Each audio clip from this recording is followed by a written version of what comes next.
네, 반갑습니다. 충충부동산입니다. 제가 최근에 재테크 강사 제안이 한 3개 들어왔고요. 그리고 영상 촬영 의뢰가 계속적으로 좀 들어오고 있어서 좀 바쁘게 지내고 있어요. 그래도 틈틈이 시간이 날 때마다 대구 부동산, 그리고 나아가서 전 세계 경제 시황에 대해서 네, 계속적으로 다루도록 하겠습니다.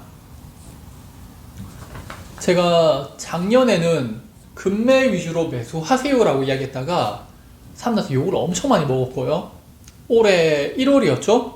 특례보금자리론 정부에서 발표하면서 이거 부동산 반등하니까 매수하세요라고 말씀했다가 욕을 엄청나게 먹었고요. 3월 달에 대구 TBC 방송에 갔을 때 제가 용기를 가지고 매수하는 게 필요하다라고 이야기를 했었죠. 그리고 시간이 지나서 이제 8월인데 손님들하고 이야기를 하면요 늘 똑같은 이야기를 합니다. 올 초에 살 걸이라고 말이죠. 1년 뒤에도 똑같을 겁니다. 주택을 매수하려고 하시는 분들은 1년 전에 살 걸이라고 할 거고요. 여전히 집을 안 사시는 분들은 주택 가격이 떨어질 거야 라고 이야기를 하겠죠. 제가 왜 이런 말을 하는지 대구 부동산과 연준의 말, 이 두 가지를 가지고 이야기를 드릴게요.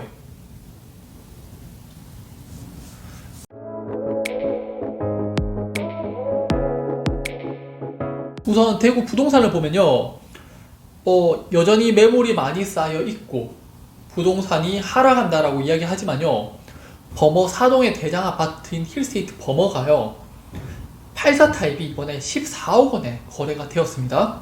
저점이 9억 3천만 원으로 거래가 되었다가 50% 반등을 했죠. 이 정도 가격이면요 급등이라는 표현이 좀 맞겠죠.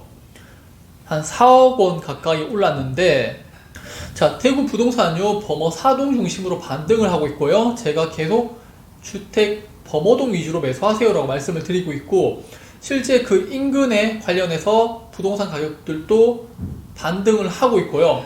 하물며 대구 전반적으로 최저점에 비해서 이제 금매가 빠지면서 또 반등이 나오고 있어요. 자, 그리고 올해 만에 입주 예정인 범어 W는요, 올 초에 조합원들 물량이 나오면서 84 타입이 8억 원, 9억 원 이런 정도의 매수 가격이 나왔었고, 그때 추가 분담금이 2억 원, 3억 원이다라는 그런 이야기도 돌았었죠. 근데 현재는요, 매물이 3개 정도 남아있고, 프리미엄이 5억 원, 6억 원입니다. 자, 조합원들도요, 가격이 올라가는 게 느껴지니까 팔지 않거나 높은 가격으로 이제 물량을 내놓는 거죠. 제가 선생님들 집 사세요라고 등 떠밀지는 못해요. 그거는 본인들이 선택해야 될 문제고요. 근데 한 가지 아셔야 되는 건요, 분명히 올해 초에 매도 물량이 쌓여있고 이런 물량들이 팔리지 않으면서 난리였는데, 윤석열 정부에서 다주택자에 대한 규제를 완화해 주었고요, 또 특례보금자리론으로 부동산 시장에 마중물을 공급해 주었죠. 그러면서요, 주택 보유자들은 가격이 오를 것 같으니까 매물을 걷어들이게 되죠. 보유에 대한 부담이 줄어들잖아요. 1년에 이자 비용 2천만 원 내야 되는데 아파트 가격이 1억 원, 2억 원 올라버리게 되면은 누가 팔겠어요? 그냥 보유하고 있지. 자, 예를 들어서 4억 원대의 아파트를 팔기 위한 매물이 한 100개 정도 있어요. 그런데 이런 급매물들이 올해 한 10개 정도가 거래가 되고 규제가 완화되고 유동성을 공급시켜줘요. 그러면서 부동산 가격이 조금씩 오르기 시작합니다. 그럼 나머지 90개의 매도 물량을 내놓으신 분들이요, 주택 가격이 오를 것 같으니까 조금 더 상황을 지켜보자고 하면서 매물을 걷어들여 버리거나 아니면은 높은 가격 5억 원 또는 5억 5천만 원 이렇게 매물을 내놔버리고 실제 거래가 또 한두 개씩 돼버리죠. 매수자들 입장에서는요, 불과 몇 달 전에 4억 원이면 아파트를 살 수가 있었는데 지금 이제 몇 달 지나서 아파트를 살려고 보니까 5억 원인 거예요. 당황스럽죠. 현재 그 모습이 범어 사동에서 주로 나타나고 있고요. 신축 아파트의 경우에 보유자들이 전세로 돌리면서요, 매도 물량은 없고 전세 물량이 많은 상황이 나타나고 있죠. 자, 정리를 좀 하자면요.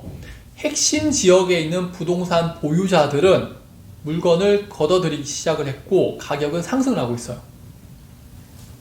시간이 지나면요, 이게 분수 효과처럼요, 주변으로 퍼지게 될 겁니다. 지금 또 대구 부동산 보면요, 다른 지역의 대부분 같을 거예요. 저점 대비 가격이 조금씩 올라가고 있죠. 자, 두 번째로 연준의사록인데요.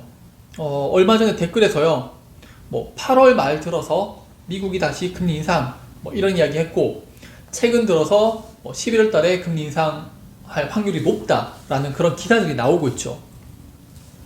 그런데요, 실제적으로 그런 이야기는요, 올해 한 4월, 5월 달에 벌써 나왔던 이야기예요. 그때 어떤 이야기 나왔었냐면요, 7월 달에 금리 인상 확실하다라고 하면서 9월 달에 한 번 더 금리 인상할 가능성이 있다라고 이야기를 했어요. 그 이야기가 계속적으로 나오는 거고, 그게 제가 지난번에 연준의 점도표에서 보여드렸잖아요. 그게 지금 현실에 들어서 기사로 나오니까 최근에 접하신 분들은 그래, 금리 인상될 거야 라고 이야기가 나오는 겁니다. 제 기준에서는 그렇게 문제가 될 만한 이슈는 아니에요. 자, 기사에도 보면요, 파월 의장 연설로 큰 폭으로 하락했던 뉴욕 증시는 막상 연설에 예상 못했는 내용이 없다는 판단으로 상승 반전했다고 하죠. 자, 상반기에 예상했던 내용들이 그냥 현실화되는 것 뿐이에요. 미리 준비하고 있었던 사람들은 그냥 이제 금리 인상할 수도 있겠구나, 아니면은 내년부터 이제 서서히 금리 인하가 시작되겠네 라고 생각을 하고 준비를 하고 있는 거예요. 그리고 실제 그렇게 행동하는 투자자들이 나타나고 있는데요. 자, 미국채 10년물 금리가 16년 만에 최고치를 달성했다고 하죠.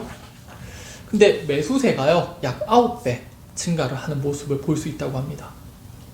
채권은 금리가 하락하면은 수익이 나는 상품이죠. 자, 그 외에 중국 부동산 문제는요, 중국 정부의 관리 하에서 움직이고 있기 때문에 이것도 큰 문제는 없을 거고요. 중국의 경기 침체는 1985년도 플라자 합의 있었잖아요. 그리고 그 뒤에 미국이 일본을 엄청나게 압박했었죠, 경제적으로. 그러면서 우리나라가 반사이익을 얻었단 말이에요.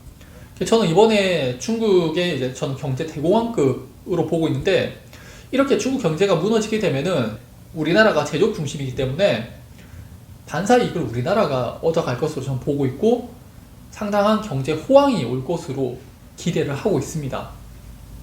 자, 그러면은 미국의 금리 인상은 더 이상 없냐? 제가 생각하는 가장 큰 문제는요, 브릭스예요. 이게 최근에 사우디, 아랍에미레이트, 아르헨티나 등 6개국이 더 가입하면서 그 범위를 넓히고 있죠. 특히 브릭스가요, 원자재를 기반으로 한 새로운 화폐를 만들면서요, 달러에 대항하고 있는데, 70년대죠. 중동 전쟁이 터지고 나서 오펙이 원유를 기반으로 해서 달러에 도전했었죠. 그래서 불꽃이 나왔고, 이번에도 러시아하고 우크라이나 간의 전쟁으로 원자재 가격이 급등하고 물가가 상승되는, 그래서 미국이 금리를 인상하고 있는 그런 상황에서 브릭스들이 원자재를 기반으로 해서 똘똘 뭉치면서 하나의 화폐를 만들어낸다. 그리고 추후에 이를 바탕으로 달러를 압박하게 되면은 미국은 그때는 또다시 강한 금리 인상이 나오지 않을까, 네, 그렇게 생각을 합니다. 자, 그러면은 오늘 영상을 보면은 또 이런 댓글이 달릴 거죠. 너 왜 이랬다가 저랬다가 이야기하냐고. 그래서 둘 중 하나 맞으면은 네가 옳았다고 이야기할 거냐고. 네, 당연히 옳았는 거죠. 부동산, 주식 투자 다 마찬가지지만요, 투자라는 개념은요, 둘 중 하나 찍어서 맞춘다, 그런 개념으로 접근하시면 안 돼요. 대부분의 개인들은 그거를, 그렇게 맞추는 사람을 상당히 주식을 잘한다라고 보는데, 실제적으로 투자라는 건요, 그런 거 아니에요. 상승할 확률, 그리고 하락할 확률, 이런 것들을 복합적으로 분석을 한 다음에요, 상승할 때 수익을 극대화시키고요, 하락할 때 리스크를 최소화시켜가지고 손실을 줄이는 작업이 필요한 거예요. 그런 것들을 계속 해가면서 수익을 올려야지 워렌 버핏이 말하는 스노우볼이 되는 겁니다. 자, 오늘 영상도 도움이 좀 되셨으면 좋겠고요. 이번 주도 목요일 강의로 인해서 시황 영상은 좀 당분간 또 올리기 힘들 것 같고요. 그리고 이제 날도 좀 선선해지니까 이제 임장도 좀 다니면서 아파트하고 그 일대를 좀 보여드리는 영상을 또다시 만들도록 하겠습니다. 오늘 영상 봐주셔서 감사합니다.